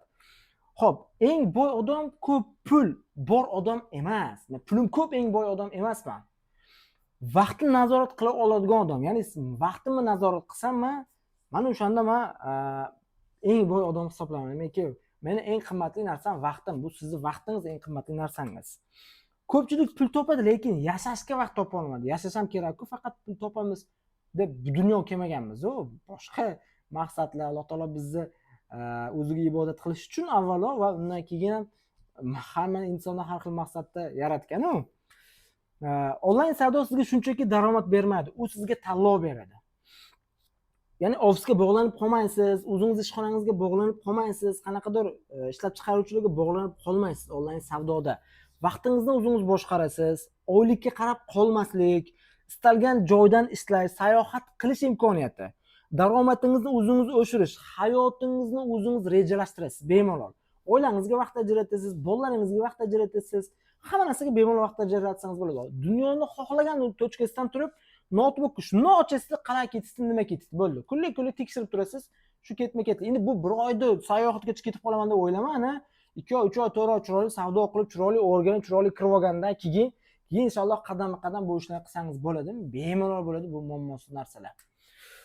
Va bugun biz shunchaki biznes qilmayapmiz. Biz to'liq ishlaydigan ekotizim qurdik. Ya'ni biz o'zimiz qiladigan ishlarimiz, jarayonlarimizda biz hozir qo'limizda nimalar bor? Ya'ni bu ma'lumot beribdi, nima ish qiladi, o'zi savdo qiladimi degan narsalarga bu umumiy holatda javob.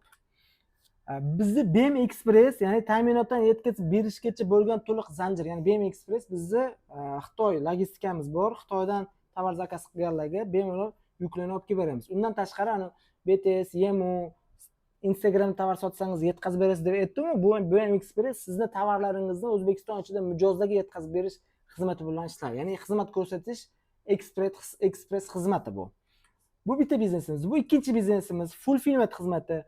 BM Fulfillment savdoni osonlashtiradigan to'liq operatsion xizmat. Ya'ni Instagramda bilan akkaunti bor, bemalol ko'rib qidirib ko'rsangiz ham bo'ladi.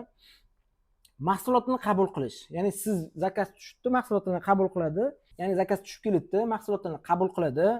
Undan tashqari o'sha marketplace talablariga mos qilib, Febo, Febes, Debes modelida topshirib beradi. Siz nomingizdan uzun bo'lsa, Yandex.Express hammasiga topshirib beradi. Bunaqa biznes xizmat bizning o'zimizda ham bor.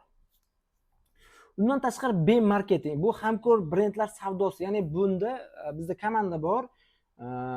Juda ko'plab qo'limizda, masalan, hozir tilla proyekti bor. Tilla sotadigan bilan biz Instagram, Uzum, Yandexdan hammasini onlayn yurg'izib beramiz. Ishlab chiqaruvchi, diler, undan tashqari optiklar, tarqatuvchilarni biz tovarlarini onlaynda fonda yurg'izib beramiz, fonda savdo qilib beramiz. Bu bizning BM marketing xizmatimiz ichida bor. Biz asosiy savdolarimiz hozir shu pozitsiyada savdo qilayotganmiz.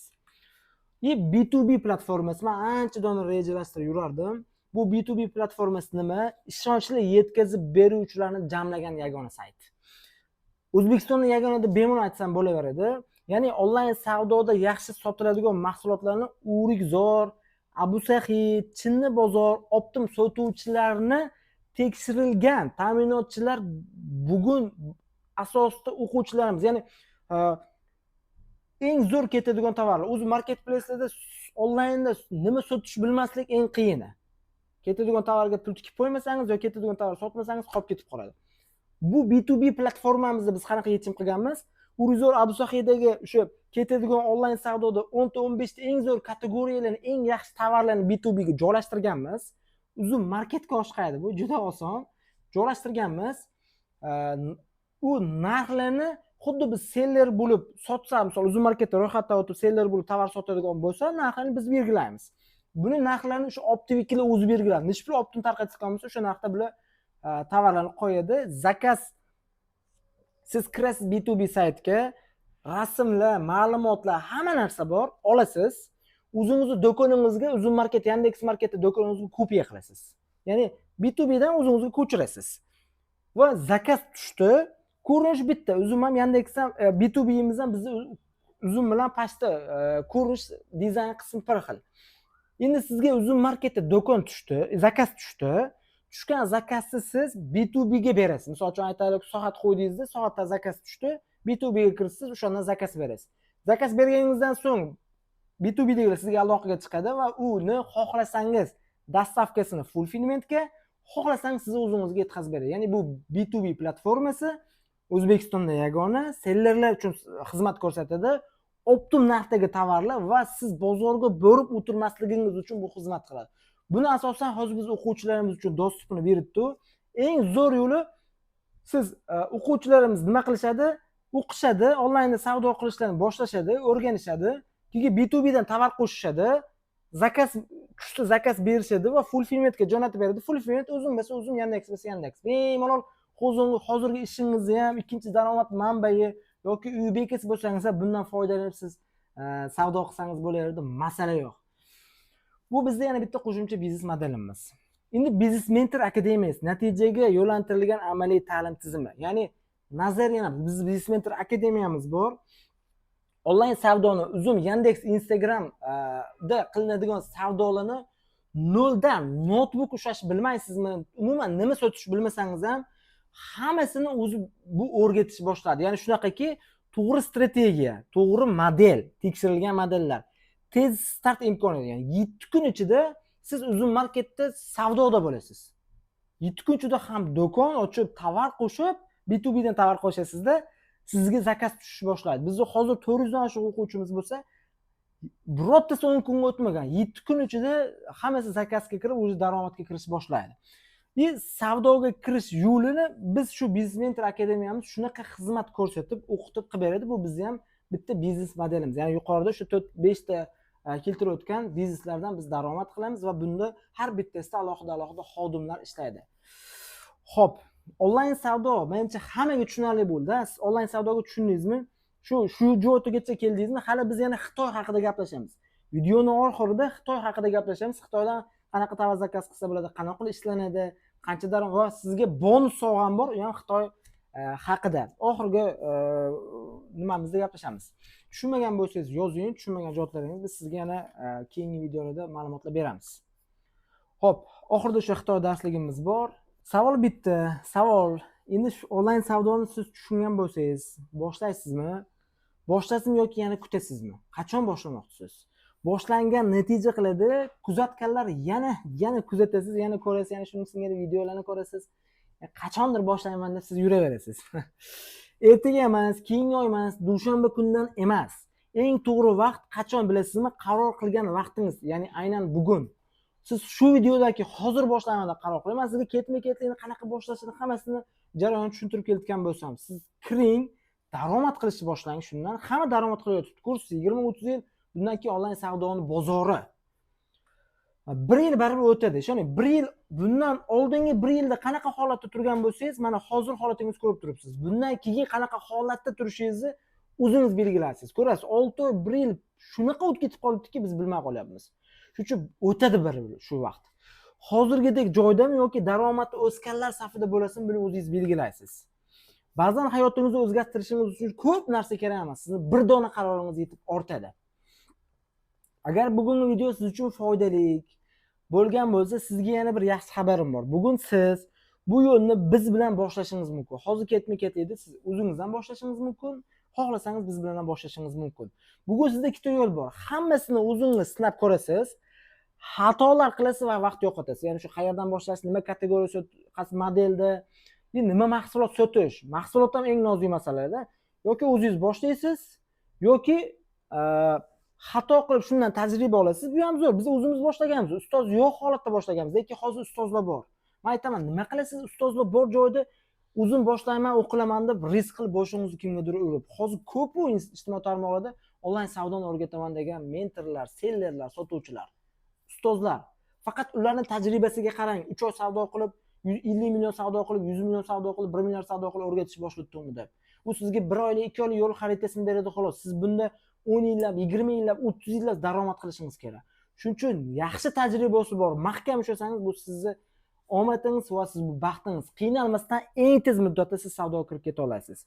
Yoki tekshirilgan tizim bilan boshlashsiz va tezroq natija qilasiz biz bilan.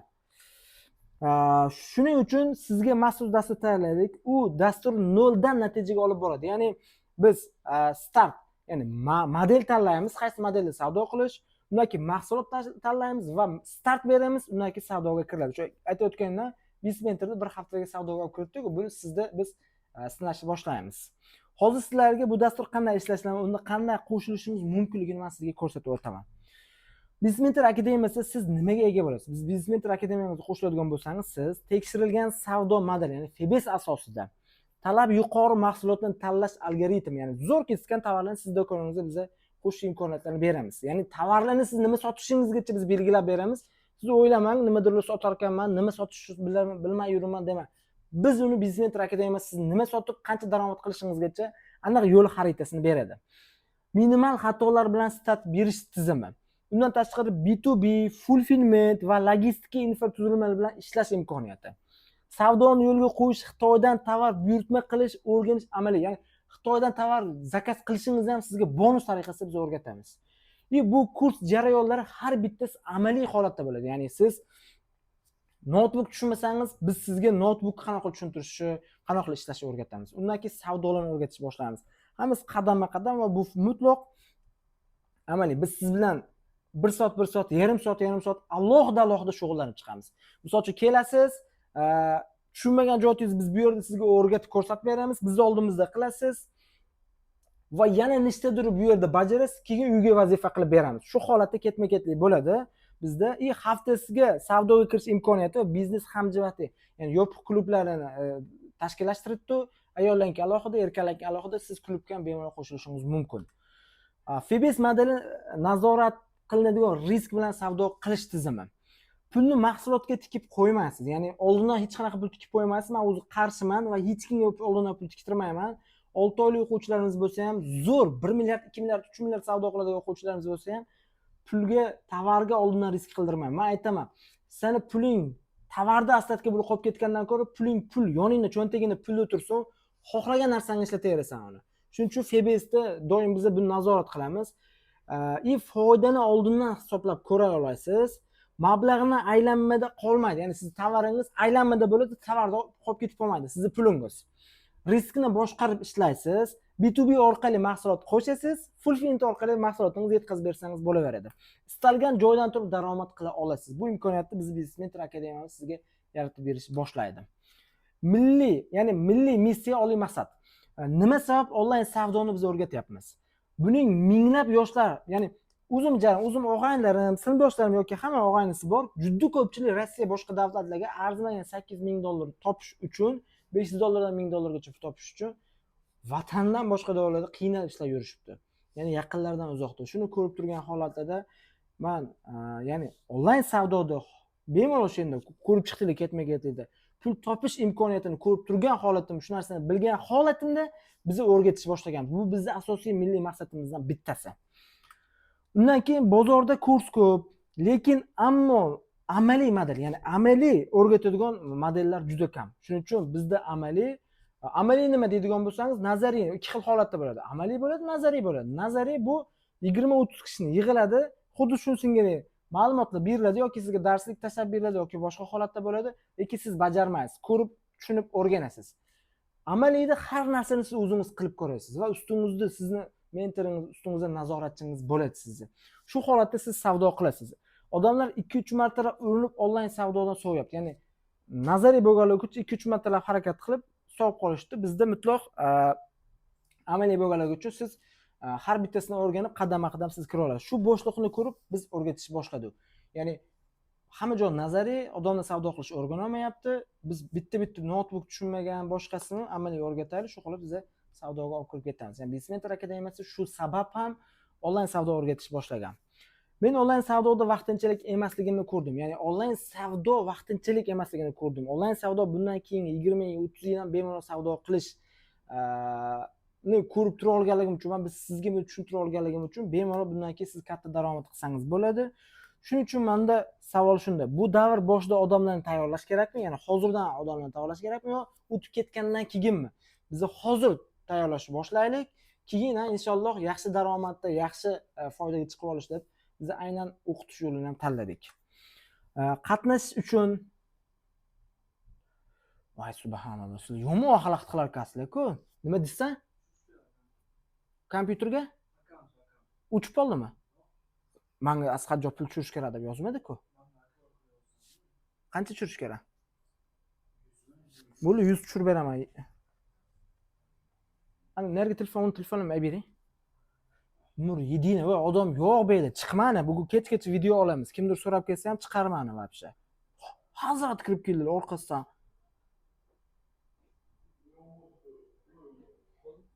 Qulplab qo'ying.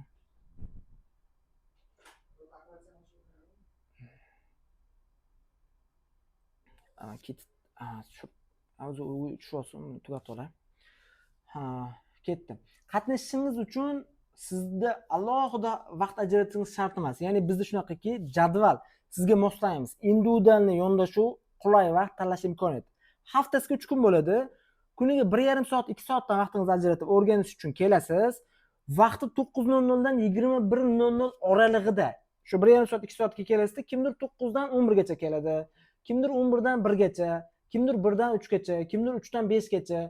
Davlat ishida ishlaydigan, bozorda ishlaydigan o'quvchilarimiz bor. Ularga ishdan keyin 7-8 dan keyin ham biz bemalol shu 21:00 gacha kelib o'rganib ketsangiz bo'lardi. Ya'ni sizni o'zingizga biz yo'llantiramiz, xohlagan paytingiz kelib o'rganib ketasiz. Ya'ni belgilangan tartibda.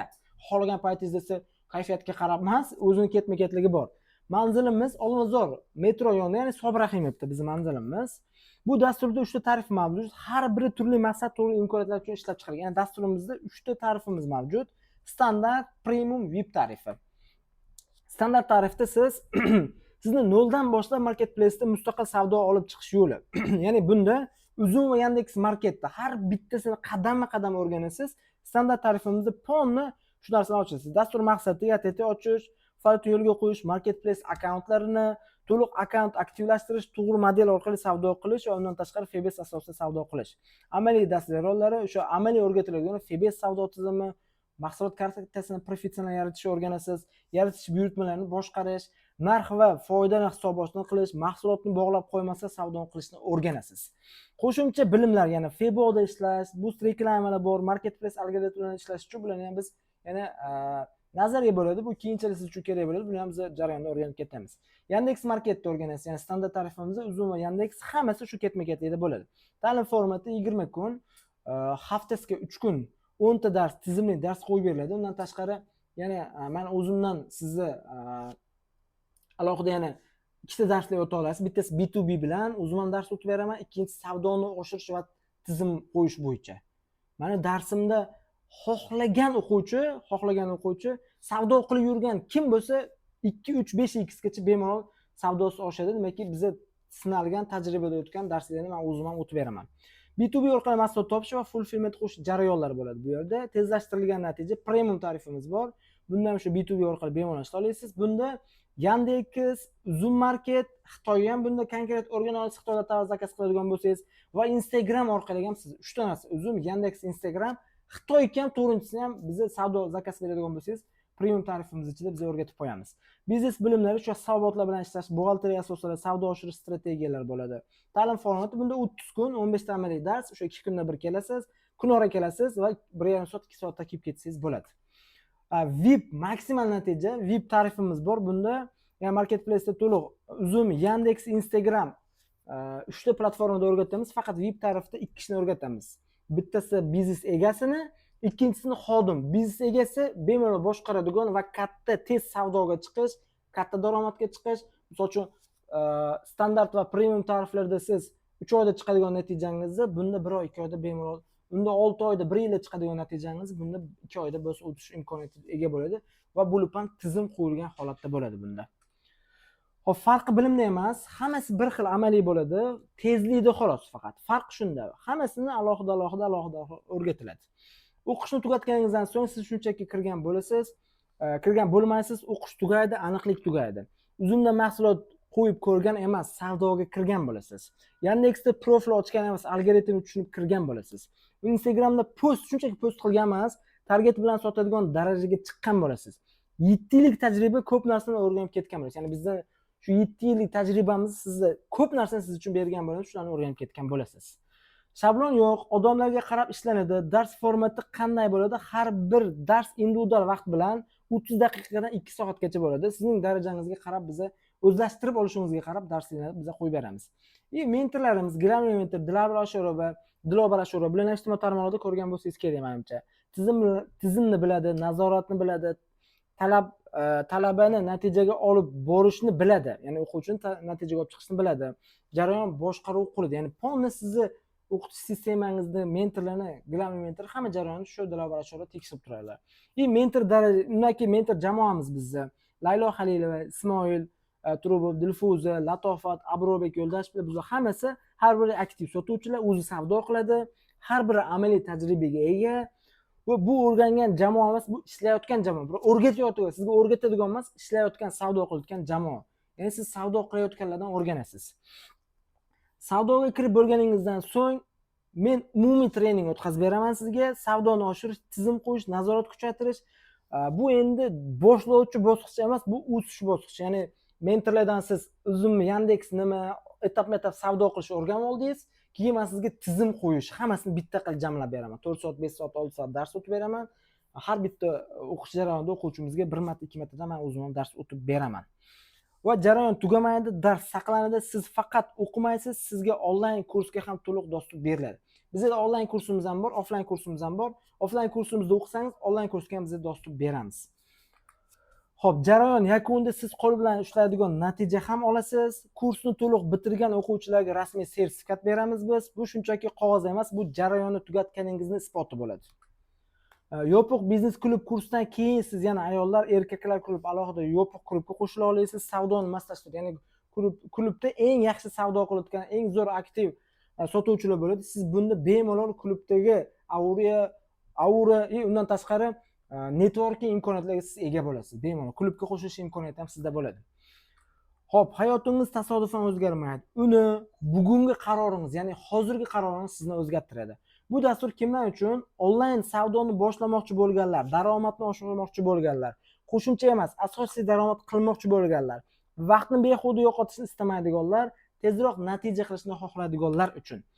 Shartnoma qilganlar nimaga ega bo'ladi? Ya'ni siz registratsiyaga o'tib biz bilan shartnoma qiladigan bo'lsangiz, $300 qiymatiga ega fulfillment xizmat, ya'ni bozorda fulfillment xizmatlari bor, ular faqat Feboga topshiradi. Febesga yuk topshirmaydi.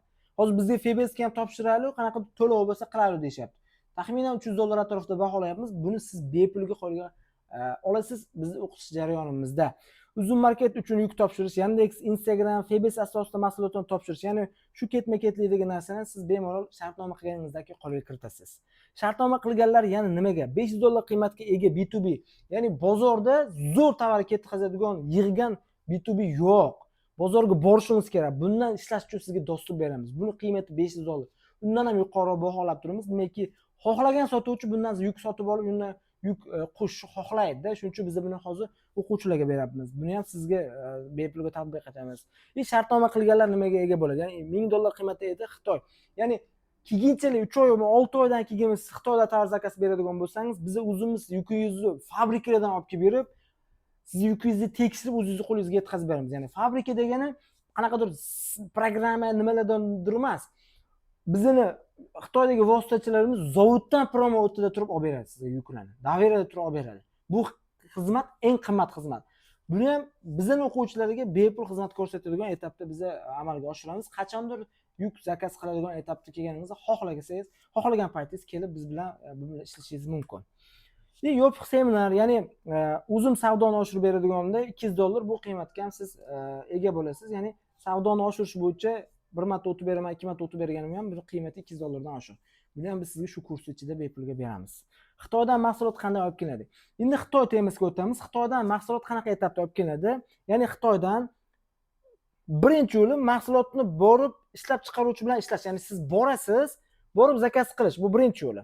Ikkinchi yo'li 1688, undan tashqari Alibaba, Pinduoduo, AliExpress saytlar bor.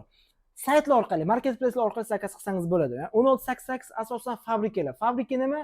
Bizda zavod, ishlab chiqaruvchilar deb aytamiz, fabrikalar. Alibaba fabrika va yirik sotuvchilar jamlagan. Pinduoduo bor, undan tashqari AliExpress bor. Shulardan siz tovar zakaz qilsangiz bo'ladi. Platformada savdo qilish bitta yo'li, ikkinchi yo'li borib olib kelish. Undan keyingisi siz tovar zakaz berdingiz yoki beryapsiz yoki borib olyapsiz, buyurtmani olib kelib berish, yetkazib berish logistika orqali tashkil qilinadi. Olib kelish yo'llari, ya'ni aviakargo orqali bu tez jarayon, 3 kundan 10 kungacha olib kelib bera olasiz. Avtokargo, balans 15 kun, 20 kunda keladi. Temir yo'l hisoblanadi. Ya'ni temir yo'l 25 kundan 45 kun, 2 oy atrofida keladi. Shu 3 ta orqali, 3 ta yo'l orqali olib kela olasiz. Asosan ko'p qismi Xitoydan yuk olib keladiganlar avtokargo orqali olib keladi. Shuning uchun sizga avtokargo maslahat beraman. Aviakargo dolga srochniy bir hafta 3 kunda sal qimmatroq bo'ladi. Bundan olib kelsangiz bo'ladi. O'zi Xitoydan tovar zakaz qilish qachon qilish kerak? Darrov Xitoydan tovar zakaz qilish xato.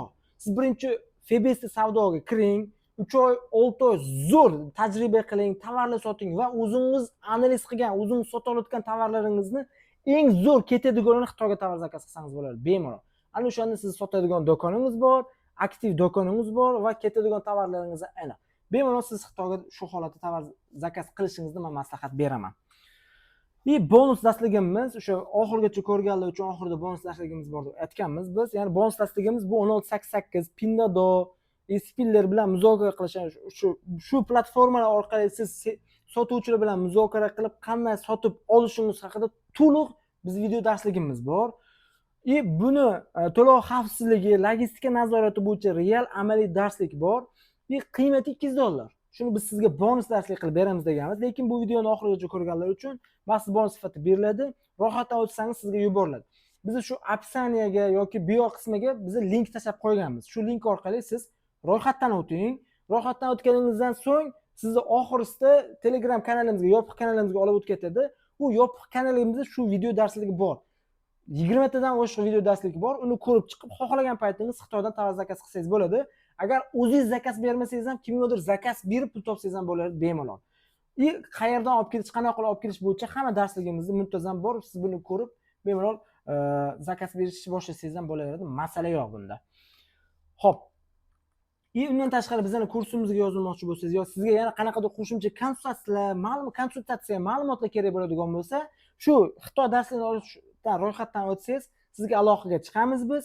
Sizga yana qo'shimcha ma'lumotlar kerak bo'ladigan bo'lsa, ma'lumot yoki ofislarimizga kelib yana narxlar, xizmatlarimiz haqida qo'shimcha xohlagan savollaringizga javob olib ketish imkoniyatiga egasiz. Inshaalloh bizning videolarimiz shu joyda tugadi. Men sizga manfaatli bo'ldi deb o'ylayman. Va kommentariyada savollaringiz bo'lsa yozib qo'ying. Biz sizga yana nimalar haqida videolar qilaylik, sizga ko'proq nima qiziq, nimani yaxshi tushunmayapsiz, shularni yozing. Qo'llab-quvvatlash uchun like bosib qo'yinglar va undan tashqari kanalimizga obuna bo'lib qo'ysanglar, bunga o'xshash videolarni hali biz ko'plab qilamiz. Ya'ni onlayn savdo haqida endi bozorga kirib kelayotganlar uchun bizda shu 10 yillik ilm bor-da, tajriba bor, eng qizig'i, tajriba. Biz har bitta qadam o'tganmiz. Buni inshaalloh ketma-ketlik videolarda bo'lishib boramiz.